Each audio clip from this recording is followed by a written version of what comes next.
Hello everybody, Big Planes here. Now before I get too deep into this video on the Emirates A380, I would like to give a shout out to my patrons over on Patreon.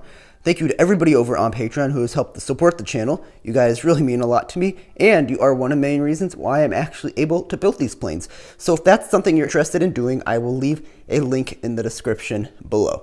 So, I know a lot of you have been anxiously waiting for updates on the A380, and I have been hard at work trying to solve some of the key issues and challenges with this plane. And I've made quite a bit of progress, pretty exciting progress, so I'm going to share with you what I've done. So I know at first glance it may appear that not a whole lot has been done, but that would be deceiving because some of the most complicated parts of the A380 are housed in this sort of central wing box core section.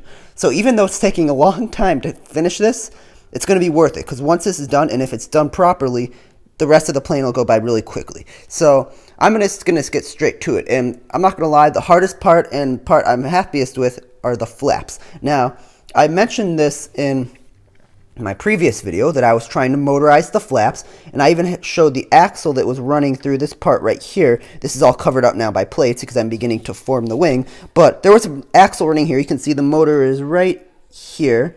That's the motor, and there was an axle running all the way down, and I was sort of trying to figure out different ways on how I can motorize it. I know I wanted to use linear actuators, and I know that I wanted to have functioning flaps and functioning spoilers. So I think I I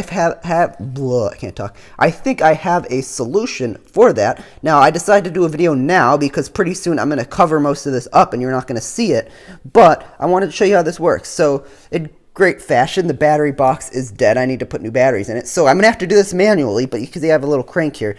The way this works, and I'll explain it to you first before I demonstrate it, is this linear actuator here. You can see it runs a axle here, and then there's a U-joint or universal joint that goes into the main one right here. This runs an axle, and then the linear actuator's here, and I have a little setup here. I know this is a little bulky, but it's the smallest I could make it that'll actually fit. So once I actually build all this up and out, you're not going to see this as much. All this is going to be covered up. This might protrude out a little bit, but it's mostly going to be covered up because this will come up and down. But this one right here controls the flap, and this one right here, which is extended, this one will contract, and this one will extend. This one here, when it contracts, it pulls this little string right here, which goes all the way down to the spoilers, which will pull the spoilers. Now, this doesn't work too well when it's upside down because the spoilers are gravity spoilers. So their natural position is to fall down, right? So they will be in the down position until this string pulls them into the up position. So that's my idea here. I may have to fiddle with this to make sure it's reliable. That's one of the reasons why this has taken so long, because I want to make sure it's reliable, because if it's not reliable and I screw this up, then, well, the spoilers won't work. I'm fairly certain that the flaps will work, but I'm still a little iffy on the spoiler. So enough talking here. I'm going to demonstrate it. So you can see this crank right here. I'm going to crank it and see. Yeah, this is right. Okay, so you can see this, how this works. Again, this is very slow. It would be a little faster than this when I actually hook it up to the motor. And the motor is programmed, so it will run for a certain amount of time. Almost there. You can see that the spoilers get pulled taut at the very last moment. And almost there. We'll know when it's ready. And yeah, I would say about right there is about the limit. So like I said, I'm still sort of fiddling with this because these would normally get pulled like this, and I still have to adjust the proper string length because once I've tested this in a upright position, so it does work. The idea does work. However, I just need to adjust the string length, and I might need to extend it a little more in there. But you can see that's what the flaps look like when they are extended. You can see that the flaps actually extend out and then fold up, so they're Fowler flaps. They're single stage Fowler flaps, thank God, whereas the 747 over here, I'll try to get you a good angle, uses triple slotted Fowler flaps. This one, thank God, is only single slotted, because if it was triple slotted, this thing would have just been a nightmare to motorize. So that's what I'm doing here. It should work. I think I've got the flaps to work fairly well. I'm just sort of messing with the spoilers. Once I know it reliably works, I will form the wings. I'll bring these plates here will stack all the way up to this layer right here. So I'm going to stack them all the way up, and then the airfoil will come down, and I will, of course, blend in the landing gear here. This is also the landing gear, so what I'm doing for that, I'm going to have a a couple of these L brackets that will come up and have a platform, because you cannot attach the landing gear straight to the wing because the wing's at a weird angle, so it has to be attached at a 90-degree angle to the actual wing box itself, or to the fuselage. So that's what I'm doing here. It's the same thing I did for the 747, and this thing stands up pretty well, so I'm going to do it for this one. Hopefully it should work. Again, this is a bigger airplane, so hopefully it's able to hold it, but that's what's going on there.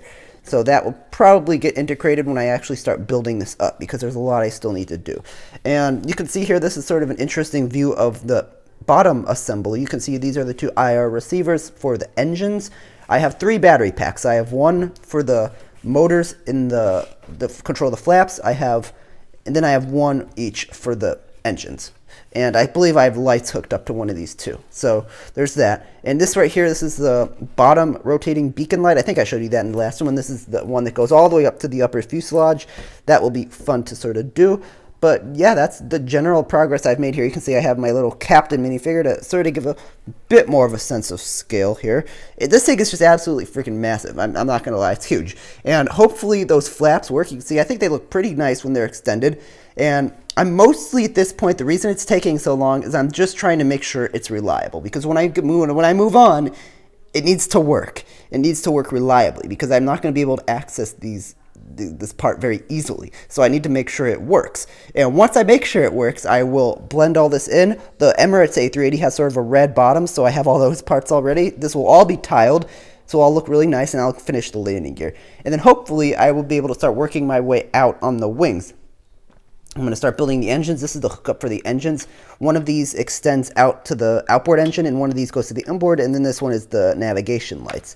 And obviously this axle will also keep running. There will be a hookup into this panel where it will control these spoilers and this flap. This one's going to be more complicated than this, because I have more room here than I will here.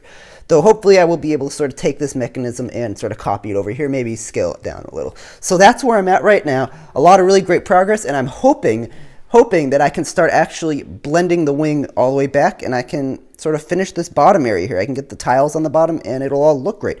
So that's all I really have for this video. A lot of great progress.